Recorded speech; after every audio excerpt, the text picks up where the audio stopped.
E falar de Jesus, da palavra, é muito importante.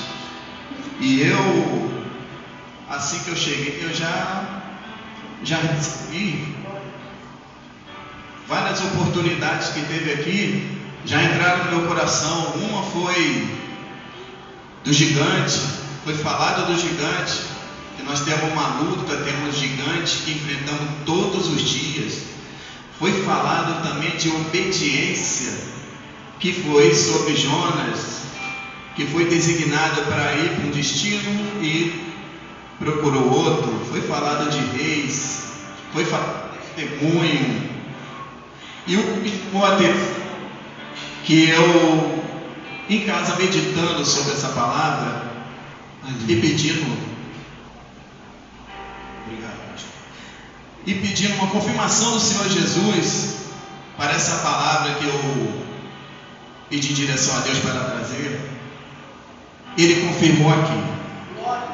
Ele confirmou através do testemunho da irmã com seu irmão, falando sobre seu irmão, que ela buscava tanto por ele, pedia por ele, tanto que até que Jesus fez o milagre. Abrimos nossas Bíblias no Lucas capítulo 15, versículo 11, que diz sobre a parábola do filho pródigo. Acredito que essa palavra ela é muito conhecida, a parábola do filho pródigo. Lucas capítulo 15, versículo 11. Que diz assim a palavra do Senhor: continuou certo homem, tinha 2 filhos. O mais moço dele disse ao pai: Pai, dá-me parte dos meus bens que me cabem. E ele lhe repartiu e haveres. Passado muitos dias, o filho mais moço, ajuntando tudo o que era seu, partiu para uma terra distante, e lá dissipou todos os seus bens, vivendo dissolutamente. Depois de ter comunicado tudo, depois de ter consumido tudo, sobreveio sobre aquele país uma grande fome, e ele começou a passar necessidade. Então ele foi a seus agregados e uma da cidade daquela terra, e este o mandou para o seu campo a guardar porcos. E ali desejava ele fartar-se das alforras que os porcos comiam, mas ninguém lhe dava nada. Então caiu em si e disse: quantos trabalhadores de meu pai têm pão com fartura, e eu aqui morro de fome? Levantar-me-ei e irei ter com meu pai, e lhe direi: Pai, peguei contra o céu e diante de ti, já não sou digno de ser chamado de teu filho, trata-me como teus trabalhadores.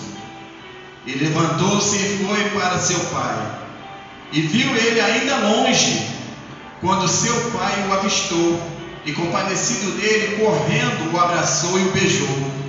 E o filho disse: Pai, pequei contra o céu e contra ti, já não sou digno de ser chamado teu filho. O pai, porém, disse ao seu filho, a seus servos: trazei depressa a melhor roupa, vestiu-o, põe-lhe um anel no teu dedo, sandália nos teus pés. Trazei também e matai um novilho cevado, comamos e regozijamos, porque este meu filho estava morto e reviveu, perdido e foi achado. E começaram a regozijar-se. Ora, o filho mais velho estivera no campo. Quando voltou, aproximou-se da casa e, ouvindo música e danças, chamou um dos criados e perguntou-lhe: o que é aquilo? E ele informou: veio teu irmão e o teu pai mandou matar um novilho cevado, porque recuperou com saúde. E se indignou e não queria entrar, e saiu, porém, o pai à procura do conciliá-lo. Mas ele respondeu ao seu pai: há tanto tempo que eu te sirvo, sem jamais transgredir, onde tu e nunca me deste um cabrito sequer para me alegrar com meus amigos. Vindo, porém, esse teu filho, que desperdiçou todos os teus bens com meretrizes, tu mandaste matar para ele a novilha cevada. Então lhe respondeu o pai: meu filho, tu sempre estás comigo. Tudo que é meu é teu. Glória a Deus, aleluia. A parábola do filho do pródigo diz do jovem, que pediu todos os seus bens, pediu ao teu pai a tua parte da herança para viver a sua vida dissolutamente. Mas nos tempos de hoje, se eu for falar de um filho que pega a sua herança e sai, vai até dar a tua herança, vai embora. Mas para me entender por que o pai deixou o filho ir e por que o pai pediu, eu preciso regredir, porque a parábola ela começa dizendo continuou. Se continuou é porque ele estava contando. Aqui é Jesus falando, ele contando uma parábola. Mas para quem que ele estava contando essa parábola? Por que ele estava dizendo sobre essa parábola? O que queria dizer o Jesus falando do filho pródigo? Falando do filho que se encontra, que ficou, o filho que saiu e do pai. Aí nós precisamos regredir um pouquinho mais. E no capítulo 15, no versículo de 8, que diz a parábola das 10 dracmas, que diz assim: ao qual uma mulher que tendo 10 dracmas, se perder uma, e não acende a candeia, varre a casa e procura diligentemente até encontrá-la. E tendo achado, reúne os amigos e vizinhos, dizendo: alegrai-vos comigo, porque achei a dracma que eu tinha perdido. Eu vos afirmo que de igual modo há júbilo diante dos anjos de Deus por um pecador que se arrepende. E continuou a parábola. Também não faz sentido, dracma é uma moeda para o judeu muito valiosa. É uma moeda valiosíssima. Para nós, se nós em casa nós tivermos uma moeda de 10 moedas de R$1, perder uma para nós não vai fazer tanto. A gente pode procurar achar. Mas para ela aqui, que uma dracma que tinha um valor imensurável. Mas por que essa dracma tinha um valor imensurável? Vou explicar por que essa dracma tinha um valor imensurável. A dracma, ela tinha 10 dracmas. A dracma só era dada a uma mulher. No máximo aqui, essa mulher deveria ser viúva. Por que eu digo que ela ia ser viúva? Porque para os judeus, quando ele entregava sua filha para um casamento, ele recebia do noivo um dote. E o que era um dote? Dote era dracmas. Era um valor muito alto. Era um dinheiro. E ele dava para o pai da noiva. Por quê? Porque se caso o noivo não quisesse, ele devolvia a sua noiva, ou ele tinha 3 coisas que ela poderia fazer: ou se ele morresse, ou se ele devolvesse. Se ele morresse, o pai pegava as dracmas e passava para a filha, porque a filha poderia se sustentar e se manter com essas dracmas. Porque se ele não recebesse as dracmas, o que aconteceria? Só tinha 3 coisas que poderiam acontecer. Ela poderia ser meretriz, ela poderia mendigar, ou o seu pai aceitaria ela de volta para fazer um outro casamento com ela. Por isso que ela, quando perdeu essa dracma, ela ficou desesperada para encontrar, porque ela sabia que ali estava o futuro dela também. Porque se ela perde a dracma, perde o dia. Tanto é que quando ela achou, ela chamou suas amigas e deu uma festa, para tu ver como é que o valor da dracma era grande, um valor imensurável de uma dracma. Isso são nos tempos judaicos, nos tempos judeus, naquela época. Por isso que Jesus contou sobre essa dracma, falou sobre essa dracma. Porque quando ele chegou e falou, a viúva é como uma mulher que perdeu uma dracma, quem estava ouvindo ficou assustado. Ela perdeu uma dracma, porque uma dracma era um valor imensurável. Então, contando sobre essa dracma, passando dessa dracma, no começo ele diz, ou qual uma mulher. Se ele diz, ou qual uma mulher, ele ainda não terminou. Ele ainda estava contando sobre as parábolas. E mais adiante, nós vamos retornar mais um pouquinho adiante, no capítulo 15, no versículo 3, vai falar sobre a parábola da ovelha perdida. O que ele quis dizer sobre a parábola da ovelha perdida? Ele diz assim: então lhe propôs Jesus esta parábola: qual dentre vós é o homem que possui 100 ovelhas e, perdendo uma delas, não a deixa no deserto as 99 e vai em busca da que se perdeu até encontrá-la? Achando-a, põe-no sobre os ombros, cheio de júbilo, e indo para casa, reúne os amigos e vizinhos, dizendo-lhe: alegrai-vos comigo, porque já achei a minha ovelha perdida. Digo-vos que assim haverá maior júbilo no céu por um pecador que se arrepende, do que por 99 justos que não necessitam de arrependimento. Glória a Deus por essa palavra, aleluia. Jesus falando sobre a parábola, ainda estou ainda na parábola do filho pródigo, tá? Eu só estou explicando do começo para quem Jesus estava falando. E quando Jesus fala sobre a parábola da ovelha perdida, ele está dizendo de um pastor que toma conta de um rebanho, de umas ovelhas. Quando ele toma conta das ovelhas, as ovelhas não são dele, as ovelhas têm um dono, mas o pastor é o responsável pelas ovelhas. É como se fosse o trabalho dele tomar conta das ovelhas. É como se fosse a igreja e o pastor tomando conta das ovelhas. E se uma se perde, o pastor vai ao encontro. E se encontra ela ferida, se encontra ela machucada, ele a traz nos braços, convida, ele cuida. Como ele cuida das suas feridas? Através da sua palavra, através da palavra do Senhor Jesus. E o Jesus, explicando sobre essa palavra, sobre essa parábola, ele falou sobre as ovelhas. Então ele tinha uma responsabilidade muito grande, porque não era dele, e ele tinha que prestar conta, porque era o trabalho dele. E quando o dono chegasse, ele ia chegar até ele e falar: ué, cadê? Está faltando uma. Ele poderia perder o emprego, e além de pagar, ter que pagar por aquilo, ele ainda perderia o emprego e não conseguiria mais.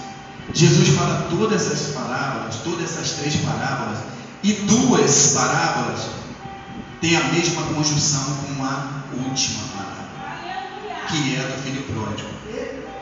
Mas Jesus, explicando isso, ele falou para quem? Aí vem a palavra-chave que diz, no capítulo 15 de Lucas, no título diz assim: Jesus recebe pecadores. E diz assim: aproximou-se de Jesus todos os publicanos e pecadores para ouvir, e murmuravam os fariseus e os escribas, dizendo: este recebe pecadores e come com eles. O que essa parábola está querendo dizer? Chegou Jesus, ele se assenta com pecadores e publicanos. Está comendo. A palavra diz que ele está comendo. Naquela época não existia restaurante, então ele estava comendo numa casa. Para você comer numa casa de uma pessoa, você tem que ter intimidade, porque você não vai entrar na casa de qualquer um para comer. Você tem que ter intimidade. Então Jesus estava comendo com os pecadores, publicando, conversando, até que chegou os fariseus. Chegou os fariseus, e os fariseus já foi logo falando, dizendo: este recebe pecadores e come com ele, e murmurando. Aí o Senhor Jesus direciona: posso falar uma parábola? Aí ele fala a parábola da ovelha, ele fala a parábola das dracmas, ele fala a parábola do filho pródigo. Ele contando essas parábolas para o fariseu, e o fariseu não entendia, e ele contando. Mas para você entender, na parábola da ovelha, quem estava perdido? era quem estava aí dentro ou quem estava fora do aprisco? Era quem estava fora. É a primeira parábola que se encontra na ovelha que estava perdida fora do aprisco. Ela estava perdida fora da igreja. A segunda parábola que fala da dracma. E ela está perdida onde? Ela está perdida e dentro. Ela está perdida e dentro da igreja. Ela estava procurando e dentro de casa. Ela está dizendo que ela estava perdida dentro da igreja. E na terceira parábola, que é a parábola do filho pródigo, o Senhor Jesus fala das duas parábolas num filho só. Ele fala, esse filho que saiu é aquela ovelha perdida. E o filho que está em casa é aquela dracma perdida que se encontra em casa. Mas que isso? Que isso, pregador? Por que o Senhor está dizendo isso? Porque só está dizendo aqui só do filho que se perdeu. E o outro? Não, o outro ficou. Não, o outro se perdeu sim. Como que ele se perdeu? Não está dizendo isso. Não? Então vamos lá. Lucas capítulo 15, versículo 12 diz assim: o mais moço dele disse ao pai: Pai, dá-me a parte dos bens que me cabem. E eles lhe repartiu. Ele quer dizer que repartiu para os dois. Ele não diz repartiu para um. Ele repartiu para o filho mais moço e para o filho mais velho. O filho mais velho, ele poderia falar: não quero não, eu não quero, porque a parte maior ia ser dele, por ser o primogênito. Ele é o mais velho, então ele poderia falar que não aceito, não quero. Mas não, ele aceitou e o pai repartiu os bens. O resumo dessa parábola, ele fala sobre o filho que partiu e o filho que ficou, sendo que o filho que partiu, ele se arrependeu e voltou. E muito me lembrou sobre o irmão da irmã, que ela buscava muito por ele, até ele se converter, aceitar o Senhor Jesus, glória a Deus. E veio à minha memória a parábola do filho pródigo. E esse filho pródigo, ele pegou seus bens e saiu dissolutamente, foi viver sua vida. Muitas das vezes, muitos jovens, impulsionados pelo que vê, pelo que ouve, acha que comprar um carro do ano, andar bem vestido, comprar uma moto e sair no meio do mundo, fazendo o seu desvaneio, bebendo, fazendo as suas felicidades mundanas em vão, que não leva a lugar nenhum. Sabemos que a felicidade longe do Pai, ela não é eterna, ela é momentânea. Você vai ser feliz por um momento, mas vai acabar. E foi o que aconteceu com esse filho que pegou todos os seus bens e foi viver sua vida. Mas chegou um momento em que a necessidade bateu a porta e ele caiu em si. E o que é mais interessante nessa parábola é que ele caiu em si, que muitas das vezes as pessoas falam que o cair do homem e o levantar de Deus. Mas aqui está dizendo que o filho pródigo, ele viu que ele caiu e ele disse o quê? Levantar-me-ei e irei ter com meu pai. Ele se levantou. Ele viu que, ele se lembrou que na casa do pai dele, a fartura está aqui, ó. A palavra, ela é fartura para a nossa vida. Ela é alimento, ela nos sustenta, ela nos tira de tudo quanto é tipo de dificuldade, porque até um gigante se levanta, é para cair. Ele não vai permanecer. Ele só permanece se você der legalidade. Mas se você coloca o teu joelho no chão, aí quem entra na guerra é Deus. E foi o que aconteceu. O filho pródigo, ele se levantou e foi ter com seu pai. E chegando ao seu pai, ele falou: Pai, pequei contra ti, contra o céu, não sou digno nem de ser chamado de filho. mas uma vez filho, sempre filho. O pai o abraçou, o beijou, compadeceu, porque o pai não vai desprezar o seu filho quando o seu filho chega com o coração aquebrantado, necessitado. Às vezes, em meio a tanta luta lá fora, às vezes não temos a coragem de atravessar a porta e pedir perdão ao pai. Pai, pequei contra ti, Senhor. Não sou nem digno, Senhor, de ser chamado teu filho. Que sabemos que o mundo, ele é mau. O mundo é mau. E a tecnologia está aí, ó, mostrando para nós que o mundo é mau. A gente pensa que é novidade, né? O que está acontecendo muito nas casas que eu vejo, não vou dizer que na minha também acontece, mas a gente tenta da melhor forma que não aconteça. Porque a gente quer ter uma harmonia com o próprio filho, quer que o nosso filho esteja sempre com a gente, conversar sempre com a gente. Mas às vezes, em meio a tanta luta, em meio a tanta dificuldade, em meio a tanto trabalho, em meio a coisa para fazer, cansaço. Porque às vezes a gente usa do cansaço para dizer que a gente não tem tempo para nosso filho.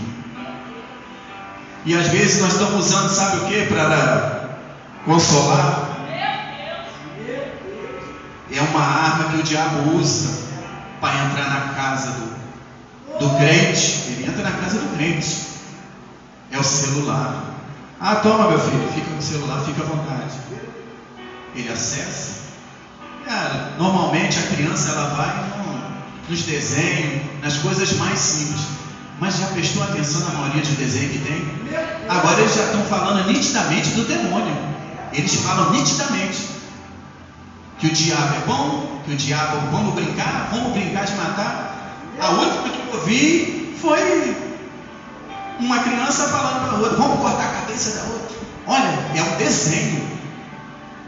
Parece ser inofensivo, mas quando você entrega na mão do teu filho e você não souber o conteúdo que você está passando para ele, você está criando uma arma, que nem está acontecendo aí na televisão. Um jovem, uma criança de 16 anos foi lá, matou a mãe, o filho e deu um tiro no peito do próprio pai, através de um free fry, de um desenho, de um jogos que ele ficava direto fixado naquilo, trabalhou a mente do jovem e acabou que aconteceu uma tragédia, tirando a vida dos próprios filhos.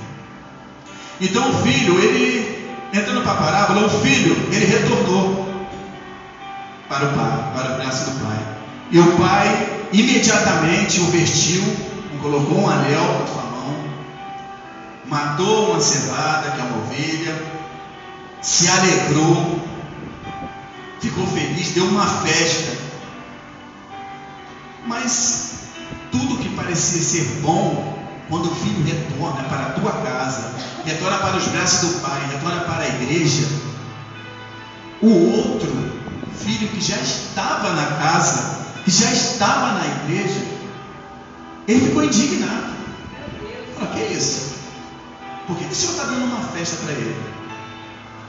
Meu Deus do céu, quantas vezes a gente para e olha o defeito do nosso irmão e não olha por o nosso.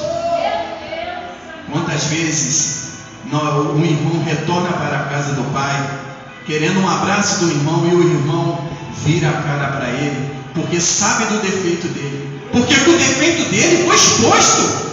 Ele pediu e saiu e foi viver a tua vida. E às vezes o irmão está dentro da casa, mas os seus defeitos estão sendo encobertos. Maldito ele que pensa que está sendo encoberto por ele, porque os olhos do Senhor vê todas as coisas. Ele sabe tudo, ele vê tudo. Eu estava ouvindo de manhã, foi até minha esposa que me passou um vídeo do rapaz, e ele contando que ele orando, ia uma menina orando e falando, Senhor, por que isso está acontecendo comigo? Senhor, não era para acontecer isso comigo, eu te sirvo. Por quê?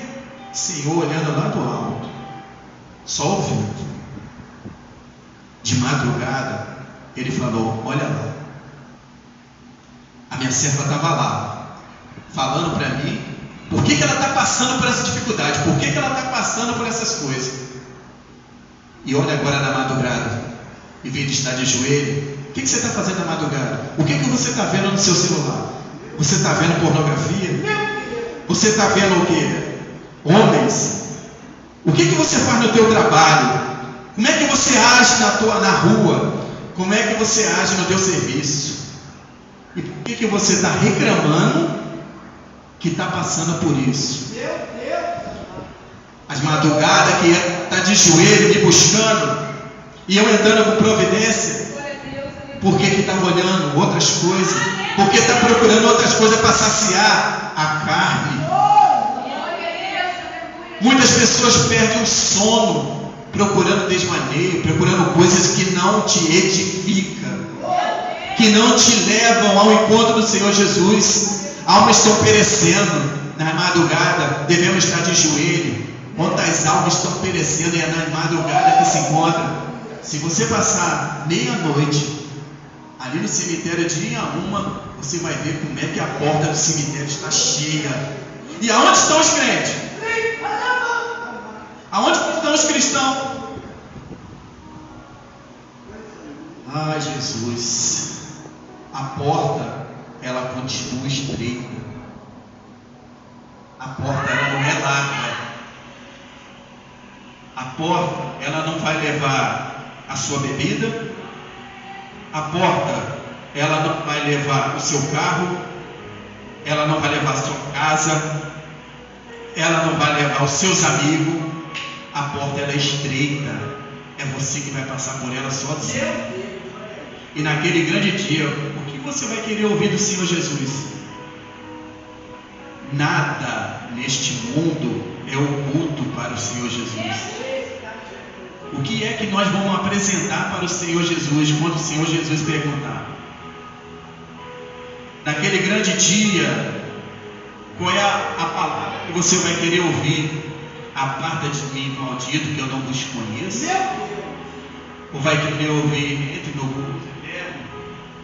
Glória a Deus, aleluia. Amados, necessitamos mais e mais do Senhor Jesus. Essa palavra, essa parábola e essa palavra, ela corta para você, mas ela corta primeiramente para mim também. Porque eu necessito do Senhor Jesus, eu dependo de Jesus. Eu tenho a convicção que sem Ele eu não sou nada. Muitas das vezes, evangelizando, eu vejo tanto jovem sedento e sem força. Tantas pessoas pedindo, ora por mim. Ontem mesmo foi uma pedindo, ora pelo meu filho. E ela mesmo sem força nas drogas, sem força para conseguir. E eu fico perguntando, Senhor, aonde está o teu povo para resgatar esse povo, Senhor? Muitas pessoas que te conhecem, que te serviram e hoje deram as costas, estão sem força para te buscar, estão sem força, Pai. O Senhor me tirou do sal do pecado também, porque eu não era fácil. E por que hoje eu tenho que ajudar, mas eu fico sem recurso? Eu só posso orar. Eu levo um caderno de oração, eu e minha esposa estamos lá. Eu vejo tantos jovem, bonito, jovem, tanto homem como mulher, mas sem forças. Eles estão, quando a gente vai dar um folheto, eles nem olham para trás, com aquela ânsia de buscar droga, com aquela ânsia de saciar a tua carne. Quando ele volta, parece que ele volta mais calmo, parece que aquilo alivia momentaneamente. E ele pega o folheto e pede uma oração, pede para botar um nome no caderno. E no outro dia, ele retorna de novo. Meu Deus! Gostaria tanto que fosse como o filho pródigo, que ele procurasse o caminho e voltasse para o braço do Pai. Mas é difícil. E essas pessoas necessitam de ajuda. Assim como eu, um dia, o Senhor Jesus me alcançou. assim eu desejo que alcance a eles também. E eu sempre peço nas minhas orações pelos centros de recuperação, onde pessoas querem ajudar outras pessoas. Peço também pelos presídios, também peço também pelos hospitais, quando as pessoas se encontram nos hospitais, necessitando de uma palavra, e às vezes não tem quem a leve. Senhor, eis-me aqui, usa-me conforme Tu queres. Às vezes, vou te dizer um trechinho que eu ouvi, que ele é muito importante, e eu segurei ele, porque é verdade. Às vezes você está aí dentro da tua casa, está tudo bem. Está tudo bem, graças a Deus por isso. Está tudo bem. Seu filho está bem, você tem um emprego, você tem uma família, você tem uma casa. Mas é aí que o diabo entra. Você sabe por quê? A dificuldade é que você procura Jesus. E o diabo não vai te afetar, porque ele sabe que você está doente. Sua filha precisa de um remédio. Teus parentes estão brigando. Estão em meia necessidade. E você de joelho, ele sabe que não vai poder tocar. Você está de joelho e está buscando. Você não vai poder tocar. E ele não vai poder tocar. Agora, quando tudo está bem, é onde que você chega em casa. Pega o teu controle, liga a tua televisão, espera a janta e está tudo bem. Graças a Deus. Pai, muito obrigado por esse dia. Obrigado por tudo que o Senhor tem feito na minha vida. Amém. Vou dormir, que amanhã eu tenho que trabalhar. Você orou, você agradeceu a Deus pelo fôlego de vida, porque o salmista diz que deitei e levantei porque o Senhor me sustentou. E se Ele te sustentou, é porque Ele te deu uma oportunidade. Mais um dia, Ele te deu uma oportunidade para tu fazer o melhor. Não para você, mas para o teu próximo. Às vezes pela sua família que está em casa. Às vezes pelo teu parente. E quando a gente está tudo bem, é onde que nós relaxamos. E aí nós esquecemos de orar, esquecemos de jejuar, esquecemos de buscar, esquecemos de consagração, não damos dízimo, não damos oferta, não buscamos a Deus porque está tudo bem. E aí o diabo entra. Ah, está tudo bem? Aí ele entra.